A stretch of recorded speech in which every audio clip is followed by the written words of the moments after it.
In January 1875, the quartermaster ledger from Fort Robinson recorded standard-issue buffalo robes weighing 12.4 pounds each, an exacting number penciled beside a note that their hair was to face inward against frostbitten cheeks. The same ledger logged ambient barracks temperatures dropping to 118 Grzelf despite green-tiled iron stoves roaring overnight, proving the myth of stoic cowboys snoring under starry skies without cover was a costly fiction.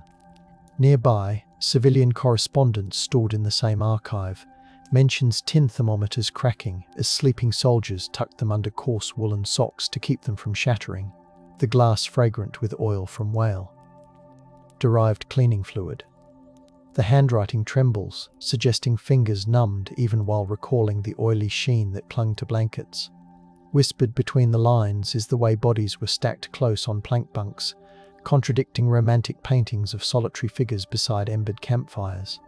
The measurements insist on a truth as tangible as the scraped pine sleep was engineered, counted, rationed, and rarely solitary. If this soft frontier unraveling soothes you, please subscribe.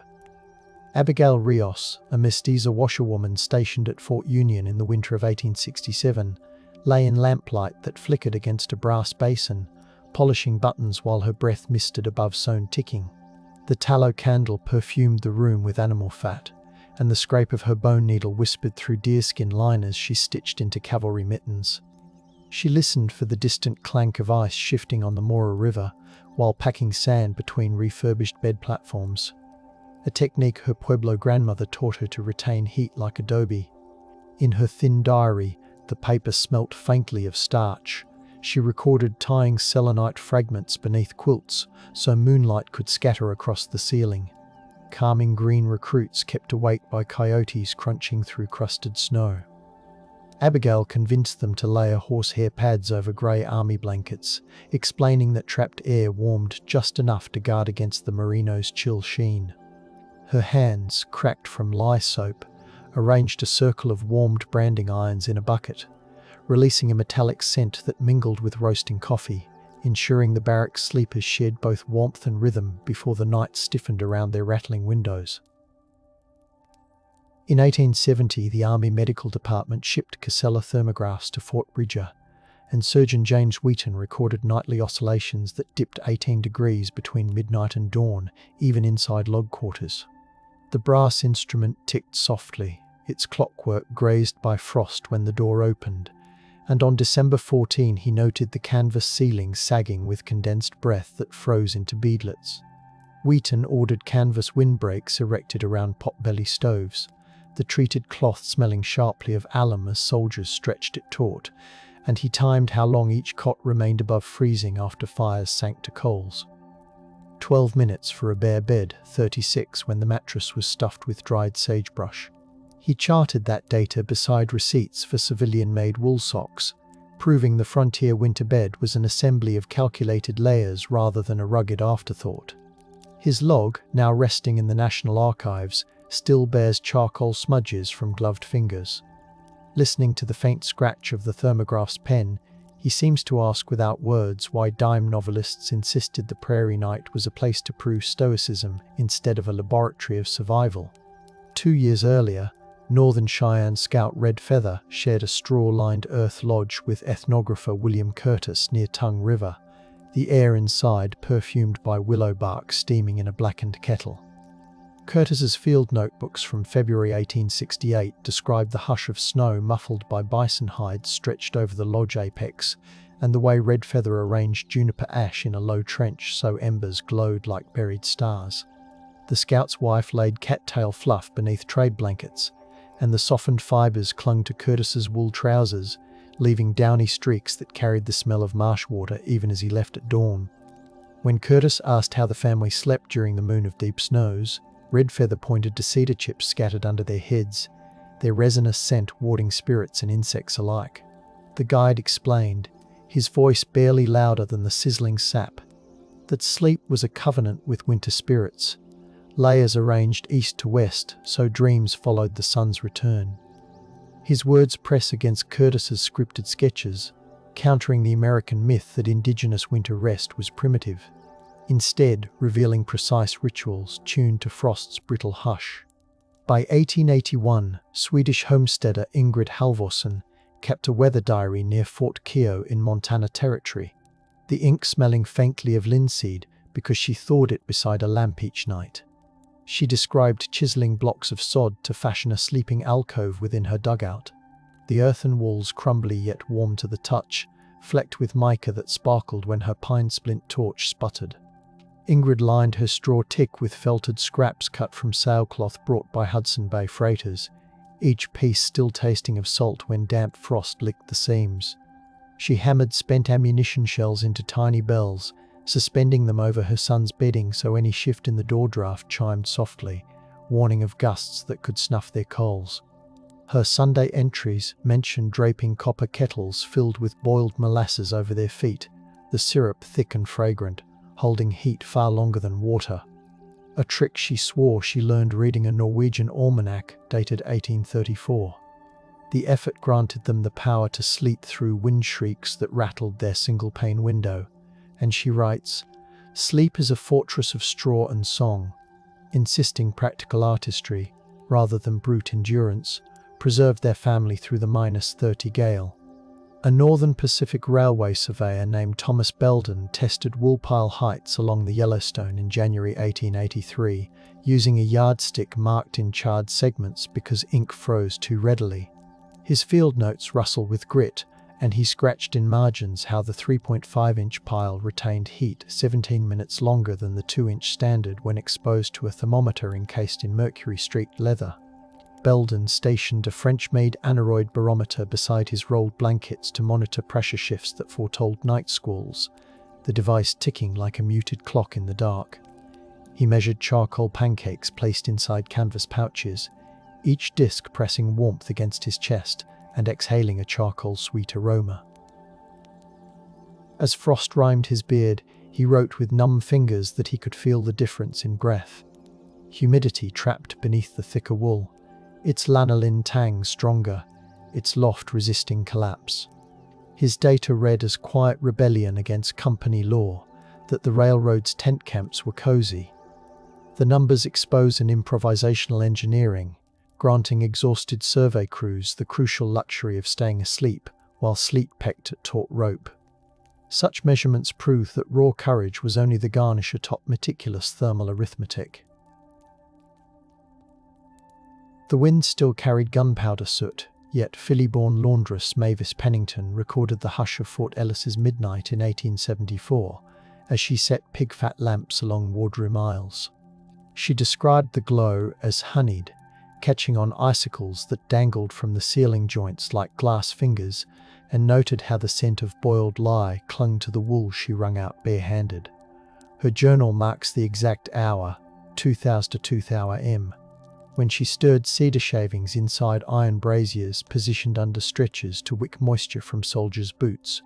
Mavis listened to the faint crackle of sap blistering off the shavings, then layered surplus ponchos over pillows stuffed with shredded newspaper, each page whispering headlines from St. Louis even as it absorbed sweat. She claimed that the rustle lulled light sleepers hardened by cannon drills, a paper lullaby. Her routine gave the ward the power to keep fevers at bay, as body heat no longer wickered into damp linens. Instead of the gunfight bravado sketched in newsprint, her reality was the slow orchestra of textiles, embers, and whispered hymns that coaxed rest from a hostile raftered night. Frost rests. Lanterns sigh. Cotton remembers every touch. In 1885 at the Bozeman Trail Junction, Chinese herbalist Lao Min set up a medicine tent stroked by the scent of dried chrysanthemum, offering railroad tie hacks and freighters heated sleeping bricks. His ledger, written in ink scented with sandalwood, details firing yellow clay bricks to 400 degrees Celsius in a kiln fashioned from salvaged stoveplates, then wrapping them in mulberry paper before tucking them into travelers' fur-lined boots. Snow squeaked outside, and Lau noted the contrast between the crisp night and the moist heat lingering against arches, ensuring sleep arrived quickly under patched quilts stitched with cobalt thread. He balanced Western pocket watches beside the bricks, recording that the warmth faded after 2 hours unless the brick rested atop a cedar plank, which extended comfort by 40 minutes thanks to resinous insulation. The ledger also mentions he infused cotton batting with tiger balm, its menthol bite clearing nostrils clogged by smoke, keeping breath slow. Lau, though rarely mentioned in town ledgers, gave itinerant labourers strength to survive sub-zero layovers, and his quiet expertise undercut the era's prejudice, proving cross-cultural craft was as vital as any revolver. A Paiute midwife named Narrow Water sheltered Mormon emigrants near Ruby Valley in January 1862, guiding them into willow shelters braided against a basalt outcrop that exhaled warmth through fissures. Her oral history, captured on Edison wax cylinder decades later, crackles with static yet carries the rhythm of wind-rattling sagebrush. She speaks of lining sleeping hollows with rabbit skins, their softness like river silt against skin, and explains how she ground sweet flag root, so its peppery scent masked the musk of unwashed bodies. The emigrants traded her iron nails, and she hammered them into the rock to suspend baskets of snow above fires, letting mist humidify the crisp air. When children whimpered, she hushed them with songs measuring the time it took embers to fade, every verse a timer. The cylinder also preserves the hush when she describes stepping outside to stir snowbanks over footprints, concealing their refuge from raiding patrols, not out of fear, but to protect the sanctity of sleep from intrusion. Her voice reveals respect for the night's sacredness, as if slumber itself were a treaty between strangers and land. In 1890, meteorologist Eleanor Fiske, stationed at Denver's Signal Service outpost, dispatched data bristling with precision about the High Plains' nocturnal cold snaps, pairing figures with observations of bedding experiments she orchestrated among telegraphers.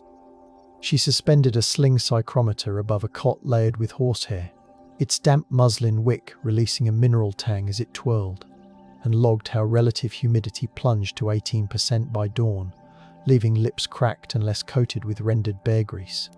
Fiske convinced operators to sleep in shifts with their boots inverted over a steam pipe that throbbed like a distant drum, preventing leather from freezing into rigid shells.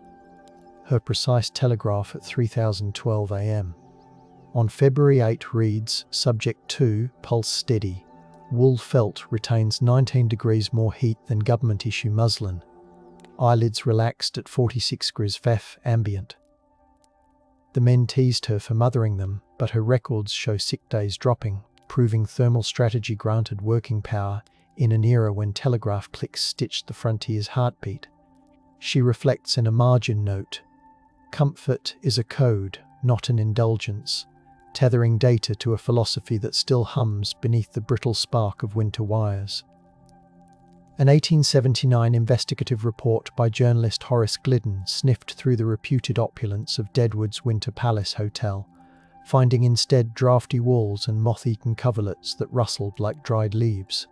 He measured the guest rooms with a pocket thermometer sliding beneath the doorframe, the bulb cooling to 22 degrees F within minutes despite a coal stove groaning in the hall.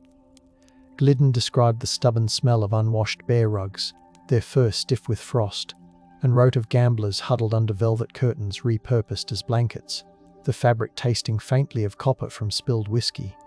He interviewed a hotel laundress who whispered that management ordered her to leave the windows unsealed so cigar smoke could escape, a choice that allowed sleet to needle guests' cheeks as they slept. Her testimony was excised in the final print edition, suppressed because the proprietor bought advertisement columns, but the manuscript survives, edges singed. It reveals that the glamour sold to Eastern readers was a marketing sleep, hiding the reality of chattering teeth and improvised insulation. The suppressed truth surfaces like creaking floorboards, reminding us that reputations often silence the night's real engineers, the women who begged for nailed shutters and thicker quilts. Salt crusts whispered along the edges of a cattleman's journal discovered near Abilene, Kansas in 1902, written by Tejano drover Mateo Alvarez, who camped beside the frozen Smoky Hill River during the blizzard of 1871. The rediscovered journal, found inside a tin biscuit box decades later, records how he layered syrupes scented with mesquite smoke over his crew's bedrolls, then spread fresh manure in a ring around their camp to absorb cold moisture, a practice the men initially mocked. Mateo set Spanish handbells atop tent poles, their bronze mouths catching moonlight and chiming when gusts shifted, and he timed matches between coyotes' yips and the crackle of mesquite fed into pits lined with limestone. He explained that the limestone, still warm from the day, radiated heat against their heels, granting cattle guards enough rest to guard the herd at dawn. The journal had been hidden by a foreman embarrassed to admit reliance on Mexican tricks, but its rediscovery by Mateo's granddaughter in 1902 finally credited his ingenuity, a cycle revealing how prejudice chilled recognition until family memory thawed it again. Snow hushes. Ash smolders. Footsteps fade. Swiss geologist Henri Dufour traversed the frozen San Juan Mountains in 1879, cataloguing mineral veins by day and, at night, measuring the insulating qualities of ore sacks filled with crushed pumice. His field report, latticed with contour sketches, mentions the sulphurous scent of nearby hot springs mingling with the musk of wet wool as he repurposed assay pans into bed warmers heated over spirit lamps. The lamps hissed softly, halos of blue light quivering across tent canvas, and Dufour noted how pumice retained a gentle warmth, its porous texture almost velvety against his calves. He recorded temperatures with a Celsius thermometer imported from Geneva, the glass sweating when tucked under layered Hudson Bay blankets. Despite his scientific rigor, mining companies dismissed his advice to house workers in pumice-lined bunkhouses because the material was deemed too costly to transport. His manuscript languished in a Zurich archive until 1964, when a graduate student translating 19th-century exploratory texts flagged the overlooked section on sleeping technologies, rediscovering the blueprint for safer alpine camps. The loop from observation to neglect to revival underscores how sleepcraft knowledge can hibernate beneath corporate priorities until fresh eyes warm it awake. In 1869, Polish-Jewish tailor Sulim Karlin operated a dry goods stall in Laramie, stitching quilted ticking filled with shredded newsprint and goose down reclaimed from riverbanks. His account book notes the crackle of the paper stuffing, a sound he said calmed Union Pacific switchmen accustomed to telegraph chatter, and he rubbed each quilt with beeswax to repel melted snow, leaving a honeyed aroma. Sulim's sister Dina hefted iron goosenecked irons heated on the stove, smoothing seams while the iron's tang mingled with the sweet wax. Their quilts sold swiftly until a company edict insisted workers purchase official bedding branded with the railroad logo. Rather than fight openly, Sulim stitched his initials in hidden cross-stitches near the hem, a silent rebellion. The policy suppressed his livelihood, forcing him to pack unsold quilts in cedar chests whose scent clung to their folds. Decades later, during a 1937 Works Progress Administration interview, retired switchman Arthur Wainwright recalled retrieving those chests from an attic and rediscovering the quilt's layered warmth, marveling at the newspaper headlines from 1869 that still rustled inside. The quilt's second life affirmed the value of immigrant craft smothered by corporate uniformity until nostalgia pried open the lid. In 1888, Arapaho healer Star by Night collaborated with Episcopalian missionary Dr. Redia Helen Wyeth to adapt buffalo hair sleeping pellets for fevered patients at the Wind River Agency Hospital during a winter outbreak. The hospital's pine floors smelled of carbolic acid, sharp enough to sting eyes, yet beneath that chemical bite lay the earthy musk of buffalo hair braided into mats. Star by Night insisted on weaving sage stems into the braids, their resinous perfume enveloping patients as they lay beneath quilts stitched by Eastern Aid societies. Dr. Quilt.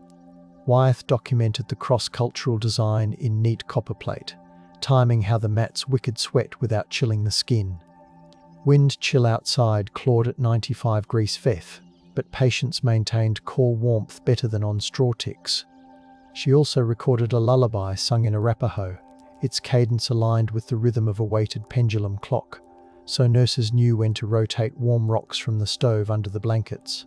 When federal inspectors toured, they dismissed the mats as unsanitary, ordering them burned, a silencing rooted in bureaucratic suspicion rather than evidence. Secretly, Wyeth saved one mat, folding it into a storage trunk. In 1921, Her grandson donated that trunk to the American Museum of Natural History, where researchers finally tested the fiber blend, rediscovering the practical sophistication of indigenous knowledge once stamped out by policy. Blizzard breath. Kettles hum. Pine listens. During the Silver Panic winter of 1893, Tlingit freightmaster Nathan J. Kale anchored his coastal crew at Fort Wrangell's trading post, repurposing fur sealskins into layered sleeping sacks lined with crushed spruce tips. His logbook, smelling of fish oil, notes how the spruce released a citrusy aroma as body heat woke the resins, easing lungs cramped by damp air. Nathan stitched copper bells salvaged from ship rigging along the sack openings to alert sleepers when ice-laden gusts slapped the door. He recorded the process of beating the skins until pliable, the thud echoing like muffled drums against the plank floor. His sacks allowed traders from inland territories to rest nearly sweat, free despite the post's stone walls weeping condensation. Army observers derided the practice as too fishy, and Nathan's techniques faded as canneries imposed standard canvas bunks. Yet in 1972, anthropologist Catherine Driscoll uncovered his logbook in a Juneau attic, still oily, rekindling knowledge about aromatic insulation. The rediscovery highlights how maritime sleep technology drifted out of mind when industry standardized dryness, only to surface when scholars sought sustainable materials against renewed cold. An 1895 blizzard trapped mail stage driver Lillian O'Hara near Rawlins, Wyoming, forcing her to improvise a snow cave. Her posthumously published memoir recounts carving the chamber with a folding entrenching tool until the spade's iron tasted like blood on her tongue from chapped lips. Inside, she layered mailbags scented of glue and ink to create a floor, then hung a lantern whose glass clouded with condensed breath, casting buttery light on packed snow walls.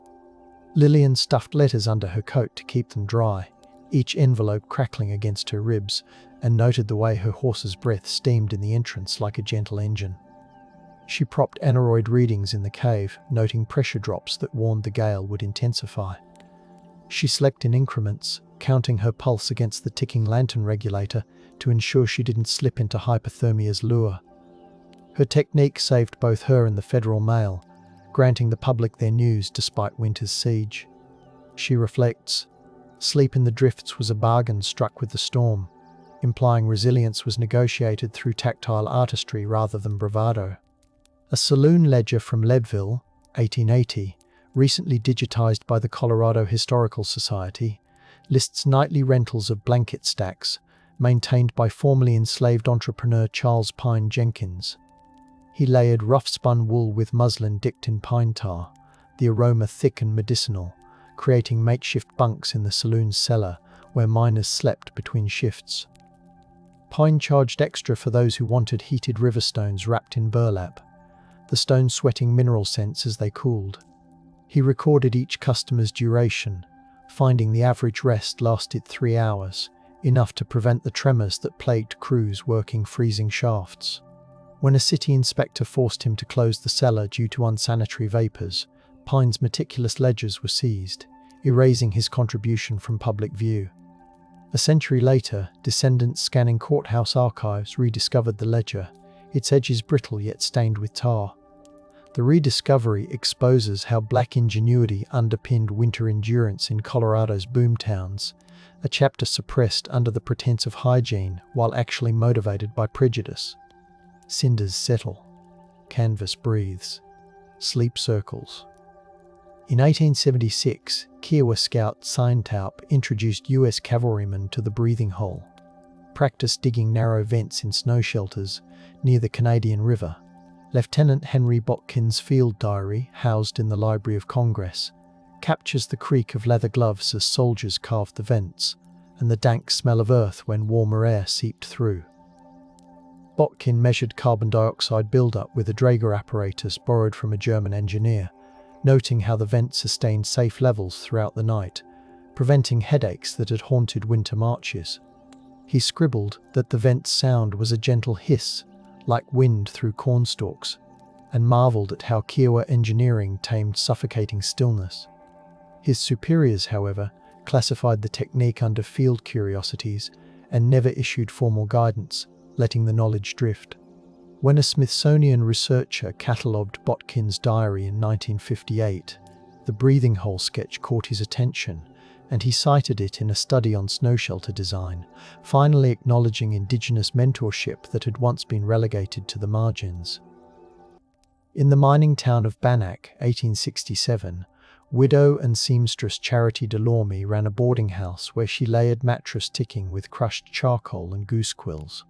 Her handwritten instructions, preserved in a family Bible, outline how she baked the charcoal in a Dutch oven until it smelled faintly metallic, then enclosed it between muslin sheets to create radiant warmth.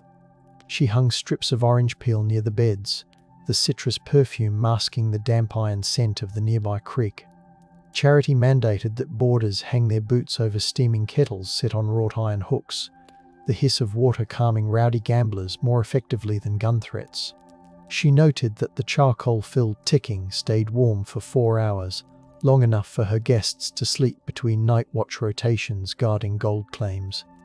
Her rules kept them healthy through a season when scurvy and frostbite claimed rivals. The power of her bedding lay in balancing dryness, fragrance and heat, a domestic bulwark against Montana's biting dark. A surgeon's report from Camp Halleck in Nevada, 1873, details amputee veteran Isaac Whistle. Boone's invention of a triple-layered sleep sling that cradled his stump above frigid ground. Boone stitched saddlebags into a hammock lined with velvet scraps salvaged from officer uniforms, the fabric smelling of cigar smoke even after washing. He threaded the sling between bunk posts, letting his stump hover while iron stove heat swirled underneath, and sprinkled crushed peppermint leaves to mask the scent of healing salves. The surgeon clocked Boone's heart rate before and after the modification, noting improved rest and reduced phantom pain, evidence that ergonomics mattered in winter regeneration.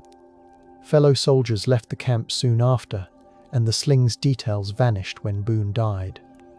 Decades later, a 1909 veteran's pension file surfaced with a sketch of the sling tucked inside, rediscovering the design. The loop from innovation to obscurity and back shows how personal contraptions that preserve dignity were easily lost when official records prioritized ordnance over comfort. Embers wink, blankets pulse, silence steadies. In 1874, German-born itinerant photographer Matilda Klauser wintered with Basque shepherds near the Owyhee River, documenting their sheepskin-lined stone huts. Her diary smells faintly of collodion chemicals, and she describes the soft scuff of felt-soled sandals gliding over reed mats layered atop sun-warmed flagstones. The shepherds wedged coals into terracotta jars, sealing them with cork that released a sweet, earthy scent as heat seeped overnight. Matilda noted the curious addition of garlic hung in braids against the door. Its pungency masked the damp lanolin aroma, easing sleep. She measured the hut's internal temperature using a Fahrenheit thermometer suspended from her tripod, discovering a steady 48 degrees Fahrenheit despite 10 W sick. 10 W6x to the sex to by Bayaf winds shrieking outside. Her glass plates captured blurred images of men wrapped in crimson blankets, their faces glowing in lamplight. Sadly, the Basque community asked her to withhold publication, fearing cattlemen would steal their techniques. Her archive remained unseen until 1999 when descendants curated a gallery show, allowing the world to finally witness the interplay of stone, skin and fragrant air that cocooned shepherds through brutal winters. In 1882, Salt Lake City, Danish midwife Ragnhild Sorensen assisted pregnant settlers lodged in unheated adobe chambers, devising a sleep wreath of braided rye straw soaked in rosemary infusion. The wreath, when warmed beside a brick oven, released a sharp, piney aroma that kept mothers awake just long enough to nurse newborns before drifting into deep sleep. Ragnhild lined cradles with lamb's wool dyed indigo, the colour believed to calm colicky infants, and placed polished riverstones under bed legs to elevate mattresses away from cold-packed earth. She logged her practices in the Deseret Hospital Registry, describing the scrape of straw when rebraided and the crackling salt from cured meats stored nearby. Though physicians initially scoffed, they later noted reduced pneumonia cases among her patients. Her techniques gave women the strength to rest between labor pains and midnight feedings, transforming icy adobe into sanctuaries. Yet the hospital's male administrators summarized her contributions merely as nursing intuition in published reports, obscuring the calculated thermal design until personal letters resurfaced in 1968. Snow exhales. Cribs creak. Rosemary lingers. When U.S. Geological Survey cartographer Alfred Bain camped beside the Gunnison River in 1884, he charted not only terrain but the temperature gradients inside canvas. Whelan. Tents he modified with double flies. He described the hiss of the river muted by snowdrifts and the smell of oiled canvas sticking to his gloves. Bain stitched an inner muslin ceiling coated with paraffin, creating a vapor barrier that glimmered in lantern light like waxed parchment. He measured radiant heat using a thermocouple wired to a galvanometer. A cutting-edge instrument then, logging the needle's twitch as firelight flickered. The readings proved a 5-degree retention gain that let cartographers sleep without frost forming on moustaches. His report, filed to Washington, advocated adopting the double fly for Army Scouts, but supply chiefs deemed it extravagant. The recommendation died in bureaucratic silence until a 1911 reenactment expedition rediscovered his schematics and finally applied the method, demonstrating again a cycle of insight stifled by thrift, then revived when experience demanded comfort. In 1878, Lakota elder Iron Cedar hosted journalist Clara Haynes inside a snowbanked timber lodge near the Powder River, detailing the winter bedding arrangement that shimmered with cultural significance. Iron Cedar spread out painted bison hides scented with sage smoke, their surfaces smooth yet rugged, and he layered them atop willow mats that creaked softly as weight settled. Clara noted how pine resin torches cast amber light on the lodge poles, and the air tasted of juniper berries simmering in a clay pot. Iron Cedar explained that each family member slept positioned according to season, with eldest children nearest the fire to learn vigilance, while infants nestled within cradle boards lined with rabbit fur. He lifted a pouch of red ochre, dusting it over the thresholds to honor protective spirits, its metallic tang lingering. Clara recorded one rhetorical question. Do your people forget the snow listens when you breathe? A gentle challenge to Eastern readers. Her article, however, was heavily edited, reducing the sleep arrangement to exotic. Only her original draft, preserved in a locked trunk in Chicago, now reveals the full harmony between ritual, warmth, and familial bonds that structured Lakota winter rest. A ledger from the 1886 Dodge City Municipal Poorhouse lists allocations of coal quilts, a term referencing blankets interlaced with flannel pockets filled with pulverized charcoal. Overseer Maud Greevy devised them after reading a French industrial hygiene manual, and she recorded the cloying smell of coal dust mixing with lavender sachets she tucked inside to keep residents calm. The quilts rustled like dry leaves as recipients shifted, and Maud noted how the charcoal distributed warmth evenly across frail bodies. She timed their cooling using a borrowed pocket watch, finding 6 hours of sustained comfort. Despite success, city councilmen accused her of misusing coal supplies and ordered the quilts dismantled, suppressing a cost-effective solution out of political spite. Maud quietly sewed the pockets shut over themselves, preserving the design. In 1954, a historian reviewing Dodge City welfare archives stumbled upon her sketches, reviving interest in heat-retentive textiles. The rediscovery underscores how bureaucratic pettiness temporarily doused innovation, only for archival patience to relight it. Ice listens. Coals breathe. Lavender clings.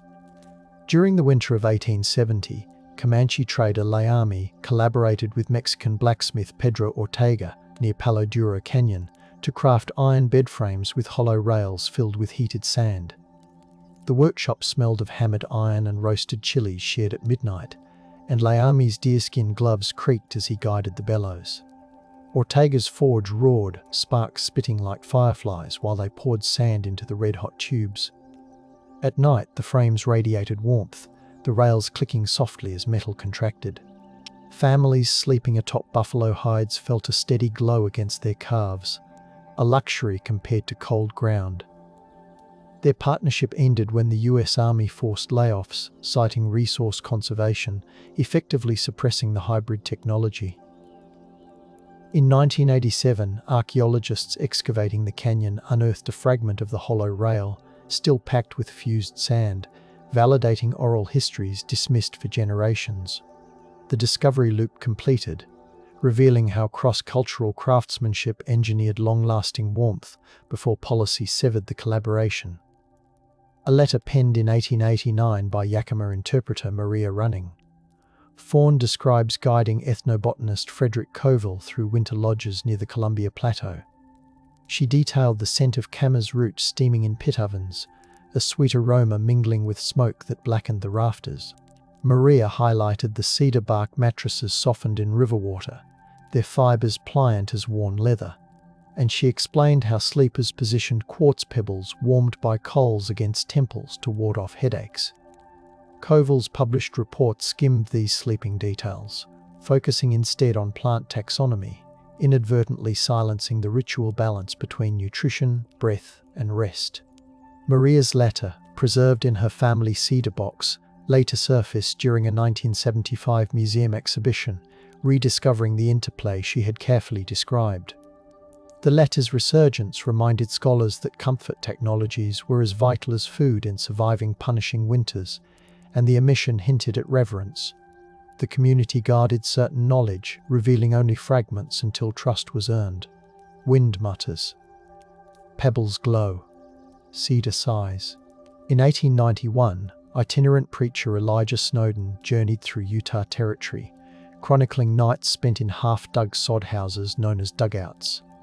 He described the earthen smell dampening his hymn book pages and the flicker of whale oil lamps casting bronze halos on pressed tin ceilings.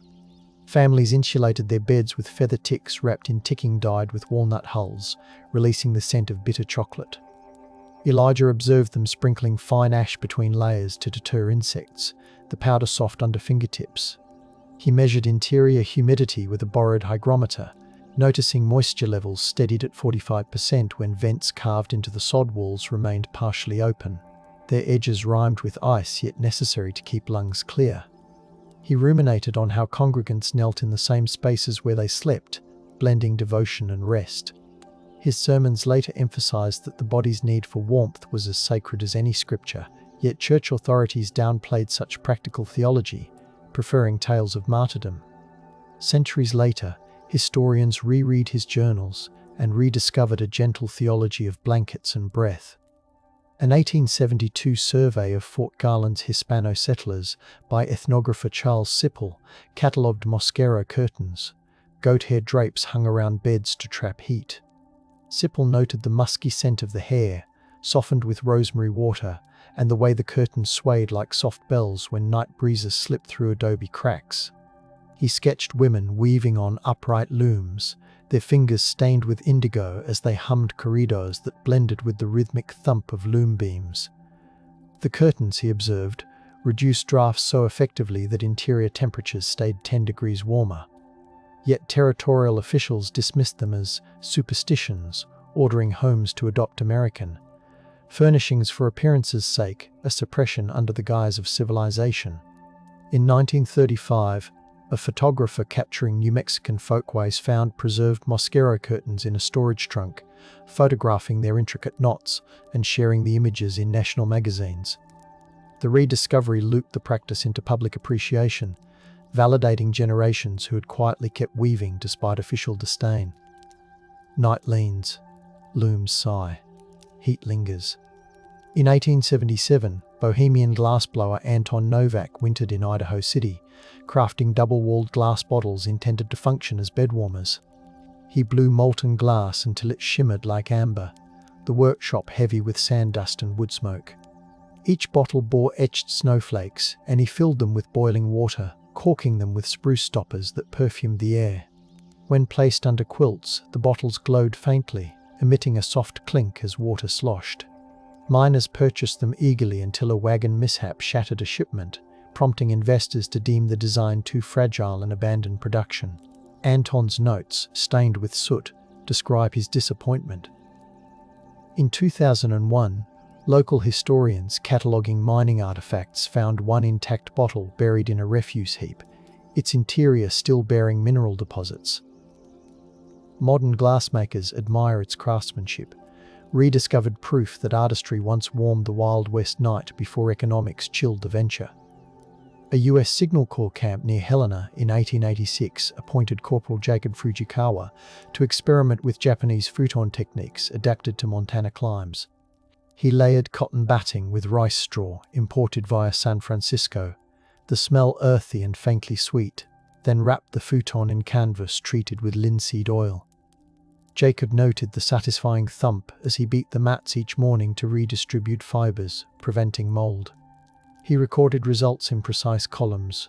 Futons retained heat better than straw ticks when paired with bearhide throws, and soldiers reported fewer backaches. Despite success, superiors considered the practice too foreign and ordered a return to regulation cots, suppressing the experiment. Jacob mailed his notes to his brother in Yokohama, who published them in a local newspaper. A century later, researchers studying Trans-Pacific cultural exchange cited the article, rediscovering how Japanese technique briefly softened Rocky Mountain barracks. The knowledge crossed the ocean twice, reminding us that sleek craft migrates even when authorities resist. Frost sighs. Straw listens. Memory glows. In 1883, Bannock storyteller White Quill preserved in beadwork patterns the sequence of nightly winter prayers sung before sleep. Each bead colour corresponded to an herb burnt beside bedding: blue for sage, red for cedar, white for sweetgrass, their aromas layering like soft chords. Anthropologist Lydia Hart copied the bead legend into her notebook, describing the crackle of the herb bundles and the way smoke curled against bark walls. She also noted the tactile comfort of bison robes lined with smoked salmon skin, lending a faint savoury scent that repelled insects even in cold months. When Lydia submitted her report, editors removed the musical analysis, fearing readers would fetishize the ritual. Her notation faded in obscurity until 1995, when ethnomusicologist Daniel Reyes found the original pages tucked inside a book at an estate sale. The rediscovery allowed the rhythmic sequence to be sung again, revealing how scent, song and fibre interlaced to coax tranquil sleep. A cultural weave nearly unravelled by editorial caution. In 1871, Cornish miners in Butte fashioned cousin jacks, rope hammocks set above thin tin pans filled with embers. Miner Gwyneth Trelawney wrote letters home describing the metallic clang as she adjusted chains and the acrid smell of coal dust mixing with peppermint oil she dabbed under her nose to mask fumes. She lined the hammocks with felt soaked in lanolin, ensuring warmth hugged her spine. Gwyneth recorded how the tin pans radiated heat upward, allowing her to sleep in air otherwise brittle enough to freeze spittle mid-fall. Her letters, however, never reached Cornwall. A mining superintendent intercepted them, worried tales of harsh conditions would deter recruits.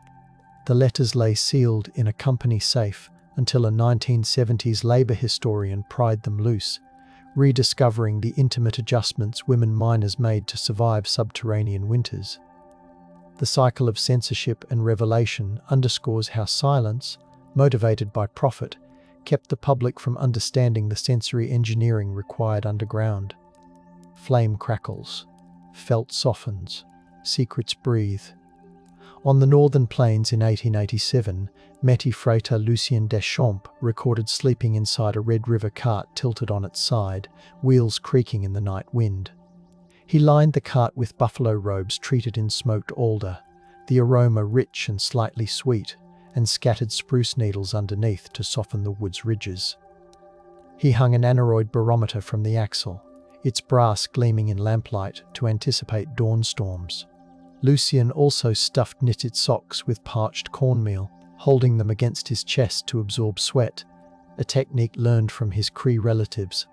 His logbook, kept in French, remained unread in a Manitoba church trunk until 1982, when translators uncovered its details. The rediscovered passages reveal how mobility shaped winter sleeping practices. The cart became a cradle of warmth, proving ingenuity flourished wherever wheels met snow, even when official histories favoured station houses over itinerant life. In 1899, a tuberculosis sanatorium near Santa Fe experimented with cloud beds, outdoor sleeping platforms hung with gauze to promote fresh air cures. Nurse Estelle Big Crow reported how the night frost glittered on the gauze, making it shimmer like thin ice, while kerosene heaters hummed at the platform's foot. Patients inhaled the resinous aroma of nearby piñon fires, and Estelle recorded the rustle of gauze when coyotes bayed. She lined mattresses with felted goat hair to resist dew, noting improved rest rates. Yet when funding waned, administrators dismantled the platforms, claiming the gauze looked unseemly. Estelle's diaries, rediscovered in 2008, highlight how fresh air ideologies adapted by incorporating indigenous knowledge about airflow and scent. The cycle from bold experimentation to budgetary silence and back into scholarly view reflects how economic chill can freeze progress until a patient historian thaws the record. Night stirs, gauze glows, breath steadies. In 1866, humming telegraph wires above Fort Benton accompanied the meticulous notes of telegrapher Samuel Park, who recorded the creak of bunkhouse hinges every time the temperature plunged below 30 degrees Fahrenheit. He described sleeping atop bales of buffalo hair destined for eastern markets, their prickly texture softened by canvas soaked in boiled linseed oil. Samuel tucked a tuning fork under his pillow, its metal cold as he tapped it to ensure fingers retained sensation. The fork's hum vibrated through skull bones, reminding him he was alive in the icy quiet. He brewed coffee until its bitter aroma filled the room, then poured it into stoneware jugs he rolled in blankets at his feet. When company directives later prohibited using sale goods for bedding, Samuel's technique vanished from official logs.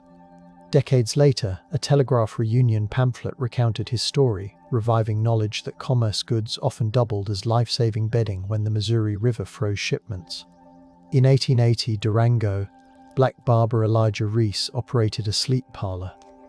Behind his shop, offering night porters heated iron combs wrapped in velvet to warm their hands before bed. The shop smelled of bay rum and singed hair, and Elijah noted the faint clatter of the adjacent train yard like a percussive lullaby. He lined cots with newspaper dipped in vinegar to neutralize sweat odors, the sour scent sharp yet cleansing.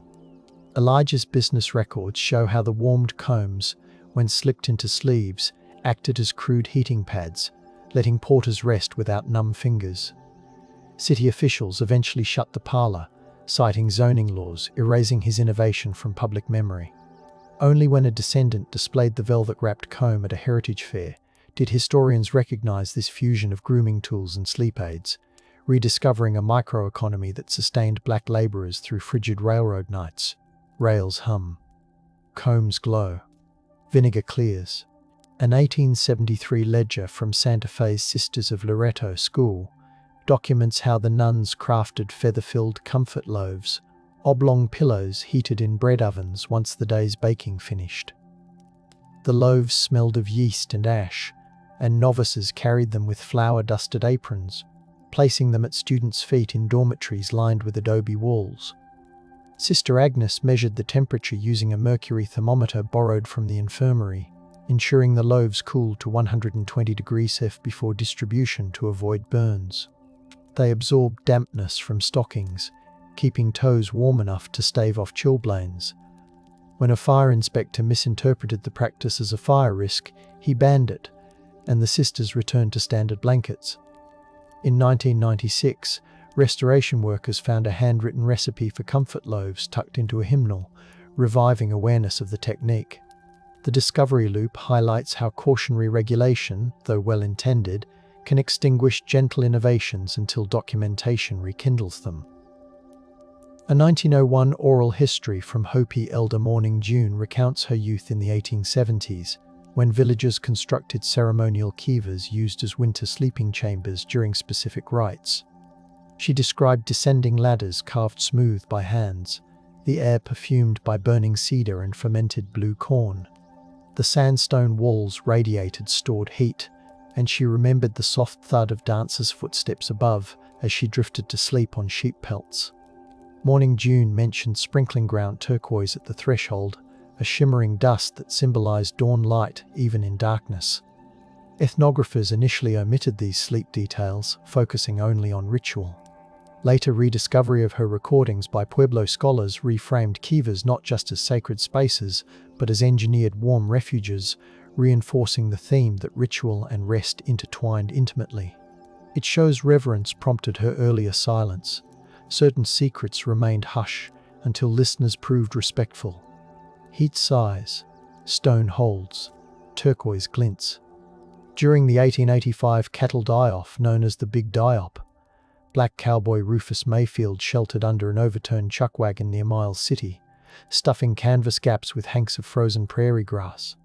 His trail diary, scented with grease stains, recounts how he packed the grass until it prickled like quills, then draped a tarp soaked in coffee to mask the odor of nearby carcasses. The tarp steamed when heated stones were placed beside it, releasing a roasted scent that steadied his nerves. Rufus set his harmonica on the wagon floor. The metal chilled his lips when he played low notes to soothe restless horses. Sleep came in bursts, each accompanied by the crack of distant ice-laden tree limbs. His diary emphasizes that music, scent, and improvised insulation granted him strength to round up survivors at dawn. The entry faded from print until a modern anthology of African-American cowboy narratives reprinted it, rediscovering a winter survival strategy long overshadowed by heroic gunfights. In 1894, saloon pianist Eleanor Choate toured Montana's mining camps, noting in letters to her sister how boarding houses supplied coal roses, briquettes shaped like blossoms to warm beds. She described their asphalt smell, mellowed by sachets of crushed lavender tucked beneath pillows. Eleanor listened to the soft crumble as the briquettes cooled, and she wrote that the silhouettes looked like dark peonies on white linen. Her letters mention convicts at nearby Deer Lodge Penitentiary producing the roses, their labor hidden behind brick walls. When the prison fire of 1900 destroyed manufacturing records, the coal rose story vanished. A century later, preservationists found one intact rose embedded in collapsed brickwork, its layers still faintly perfumed. The rediscovery reconnected prison industry with civilian comfort, revealing how forgotten labor warmed strangers through howling winters. Coal blooms, lavender drifts, pianos hush. In 1872, Army Scout Thomas R. Tommy, Birchfield of mixed Choctaw and Irish heritage, developed a shadow tent, a double canvas lean-to lined with black-dyed muslin. Her field notes explain that the dark lining absorbed scarce sunlight, radiating warmth as night fell. The muslin smelled of walnut hull dye, earthy and slightly bitter, and she rigged the tent using willow poles that creaked softly in gusts. Tommy placed snowshoes against the entrance to deflect spindrift, and she scattered goose down over pine bough bedding, the feathers fluttering like snowflakes. She measured interior warmth with a simple alcohol thermometer, and recorded a 6-degree advantage over standard tents. Commanding officers mocked the black interior as symmetry chic, suppressing adoption. Tommy buried her plans in a cedar box, only for a 1960s scout troop to find them while renovating a barn, igniting renewed interest in passive solar camp design. The loop reveals innovation whispered in canvas folds before sunlit curiosity brought it back. An 1888 article in the Cheyenne Daily Sun celebrated hotelier Mary Ellen Hart for installing steam-heated headboards in her Plains Hotel annex. The oak headboard shone with beeswax polish, smelling sweet as honeycomb, and copper pipes sloshed quietly within, radiating warmth directly at sleepers' skulls. Mary Ellen timed the steam flow using brass valves, ensuring a continuous murmur rather than scalding bursts. Guests reported deeper sleep, their dreams free from teeth chattering interruptions. However, a rival hotelier spread rumors that the steam carried disease, and guests dwindled. Hart dismantled the headboards, selling the copper as scrap. Decades later, renovation crews found pipe channels in the walls, and archived newspaper ads confirmed the installation. Historians now cite her design as an early example of localized radiant heat, rediscovered after competitive slander chilled its reputation. Steam whispers, oak gleams, dreams settle. In 1868, Santa Fe trader Miguel Cordova documented Pueblo neighbors creating light quilts woven with threads coated in mica dust. The quilts shimmered in lantern light, scattering reflections that mimicked starlight on canyon walls. Miguel wrote of the dry, mineral smell of ground mica and the gentle rasp of threads between calloused fingers. He noticed how the reflective surfaces tricked the eye into sensing warmth, encouraging bodies to relax in otherwise cold rooms. When territorial officials taxed mica mining, production dwindled, and the quilts faded from markets. Only fragments remained until 2005, when archaeologists found mica-coated fibers in a family chest. The rediscovery affirmed that psychological comfort light sparkle complemented thermal care, offering a layered understanding of sleep sensory tapestry. A 1877 letter from trail cook Beatrice B. Malloy tells of sleeping atop flour sacks inside a freight wagon stuck in snow near Laramie. The flour dust perfumed the air with warm bread notes clinging to her wool skirt. She wedged iron skillets heated with lard under the sacks, listening to fat sizzle softly like distant rain.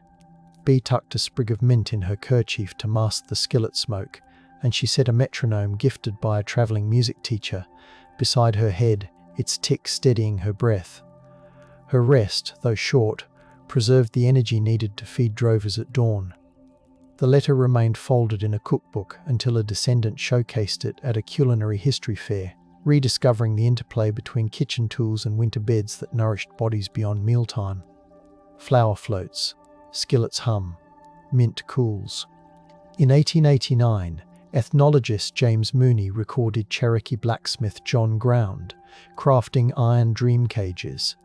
Frameworks hung above beds in Oklahoma Territory to hold heated stones and herb bundles.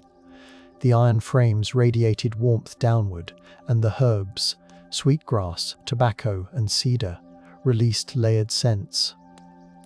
John's hammer clanged rhythmically, the forge's orange glow flickering against earthen walls. Mooney noted that the cage's lattice patterns mirrored stories about constellations guiding hunters home. When relocation pressures intensified, many families buried the cages to keep them from confiscation. In 1934, drought exposed one cage along a creek, and its recovery reintroduced the practice. The cycle of concealing for reverence, then unearthing, illustrates how protection from oppression can veil knowledge until nature itself lifts the cover. A 1892 memorandum from Yellowstone's Norris Geyser Basin Ranger Station details how Shoshone guide Willow Snow taught rangers to heat volcanic pumice stones in geyser runoff before placing them in canvas bags at their feet. The stones hissed sharply when lifted from steaming pools, releasing sulfur scents that clung to blankets. Rangers noted how the warmth lasted for hours, and the soft pumice texture felt like coarse bread. Park administrators later banned the practice, citing potential geyser damage, effectively sealing the knowledge. In 1976, geothermal researchers interviewing elders learned of the method anew, rediscovering a sustainable approach that balanced respect for sacred springs with survival needs, albeit now practiced in controlled forms. Mist coils. Stones glow. Sulfur lingers. Caroline Lark. Svensson, a telegraph matron stationed at Fort Shaw in 1886, engineered sleep music by suspending violin strings over stove vents so warmed air plucked them faintly. The whispering vibrations, barely audible, soothed telegraph trainees rattled by wind keening outside. The strings smelled faintly of rosin, and the air tasted metallic from coal stoves. Lark measured pulse rates before and after the nightly ritual, documenting reductions in restlessness.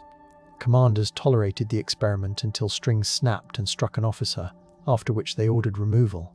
Her notebook, rediscovered in 2015, demonstrates how auditory texture joined thermal comfort, reminding us that gentle soundscapes held power in stark winters. In 1900, Nez Perce Elder Bright River shared with missionary Dr. Samuel McKean the practice of digging shallow breathing beds, lined with heated river stones and cedar boughs during brutal winters near Lapwai. The cedar smell was sharp, almost citrus, and the stones crackled when moisture touched them. Bright River explained that sleepers inhaled air filtered through the bowels, staying moist enough to prevent bleeding noses. McKean recorded the method but hesitated to publish, fearing cultural appropriation. His notes remained private until descendants donated them to a tribal museum, where they were interpreted by community historians, affirming that reverence, not secrecy, initially kept the knowledge hushed. Cedars murmur, stones exhale. Breath deepens. In 1873, Georgia-born freedwoman Lucille Harper ran a Denver laundry where she devised steam cradles for infants of railroad workers. She placed wicker baskets over kettles emitting gentle plumes, the steam perfuming the room with starch and lye. Lucille lined the baskets with wool scraps scented by blue indigo dye, believing the hue soothed crying babies. She timed steam bursts with a pocket watch, ensuring moisture never dampened the blankets. The cradles let mothers rest while snow pelted the windows. A city inspector closed her operation for lacking official licensing, silencing the practice. In 1990, a local historian compiling African American business registries found testimonies praising Lucille's cradles, reviving recognition of her quiet engineering. Snow taps, steam rises, indigo calms. An 1881 diary from prospector Jebediah Cole recounts sleeping inside a mine drift near Virginia City, lining walls with gunny sacks filled with sawdust soaked in whale oil. The smell was pungent, almost rancid, yet it waterproofed the sacks, and he noted the muffled crunch when leaning against them. He placed a French clockwork heat regulator acquired from a travelling peddler beside a small brazier, its gears ticking like a heart. The regulator dripped alcohol at intervals, feeding the flame and preventing smoke buildup. Such precision gifted miners a stable warmth in treacherous tunnels. The device broke, and without parts the method lapsed. Only when mining museums displayed the regulator decades later did visitors grasp how technology and scent coalesced underground to cradle sleep. A 1898 ledger from Fort Hall Reservation school documents matron Ellen Two Clouds creating star quilts with alternating layers of wool and muslin painted with natural dyes that glowed faintly under lamplight. She infused them with prairie turnip starch, lending a nutty smell and stiffening the fabric against drafts. Students described the quilts rustling like autumn leaves. When federal inspectors accused her of misusing supplies, she was reassigned, and the quilts disappeared from records. In 2003, quilters reviving star patterns interviewed elders who remembered Ellen's work, rediscovering the sensory warmth these quilts provided, along with the pride they instilled in children sleeping far from home. Lanterns flicker, starch sweetens, quilts shine. As the 20th century approached, Wyoming sheep rancher Thomasina Bell installed wind-driven ventilators atop bunkhouses, the vanes squealing softly as they spun. She lined bunks with lanolin-rich wool, the smell musky yet comforting, and hung cobalt glass bottles filled with hot water from hooks near the headboards, casting blue light across the room. The ventilators whisked away smoke while preserving warmth, a balance she measured using sling psychrometers stolen moments before bed, their damp muslin slapping softly in the air. Ranch hands initially grumbled at the eerie blue glow, but later prized the restful nights. When Thomasina sold the ranch, new owners removed the contraptions, preferring cheaper solutions. Agricultural historians unearthed her journals in 1989, rediscovering a fusion of airflow engineering and chromatic therapy that once lulled weary herders. A 1905 homesteader reunion recorded Scottish immigrant Angus MacLeod's recollection of 1870s winter nights spent in sod houses near the Yellowstone. He spoke of woolen sleep socks, knitted with copper wire threading, the metal warming quickly near the hearth and holding heat against toes. The socks crackled softly when bent, and he remembered the metallic tang on his hands. Angus explained that copper symbolized prosperity. Wearing it to bed felt like a blessing. His memory was nearly forgotten until a textile conservator replicated the socks, confirming their thermal efficiency. The rediscovery fused cultural symbolism with practical warmth, showing how meaning and comfort intertwined. Copper warms, wool whispers, blessings rest. On the high plains of 1884, Mexican healer Rosa Lujan tended to sheep shearers by brewing chocolate spiced with cloves, the aroma filling adobe walls where men slept. She dipped wool blankets into the chocolate's froth before wringing them out. The residual fat softened fibers and trapped heat. Rosa timed the process with a rosary, each bead a heartbeat. She listened to breaths slowing under the cocoa-scented covers and believed the sweetness guarded dreams. Priests chastised her for indulgence, pushing the practice underground. In 1978, culinary historians interviewing her descendants rediscovered the technique, acknowledging indulgence as resilience when nights bit hard. Chocolate sighs, cloves tingle, dreams sweeten. As railroads pushed westward, 1892 conductor Hiram Patel introduced circular sleeping rotations, aligning crew rest with the rhythmic clatter of wheels. He installed cork-lined sleeping compartments within cabooses, the cork smelling of damp wine cellars and muffling rattles. Hiram hung brass gongs that rang softly when track joints clicked, syncing with breath. He documented fewer accidents after the change, proving rhythmic sleep preserved alertness. Company executives later replaced cork with cheaper pine, erasing his innovation. When rail enthusiasts restored a caboose in 2007 and uncovered cork remnants, Hiram's logbook surfaced, rediscovering the music of rail sleep he orchestrated. Rails pulse, cork hushes, gongs glow. Kerosene lamplight swayed over the final winter journals of botanist Sarah Vickers in 1899, camping near the Snake River to study alpine flora. She slept within canvas stiff from frost, wrapping herself in layers of goat wool, brushed with camphor oil, its medicinal scent sharp in her nose.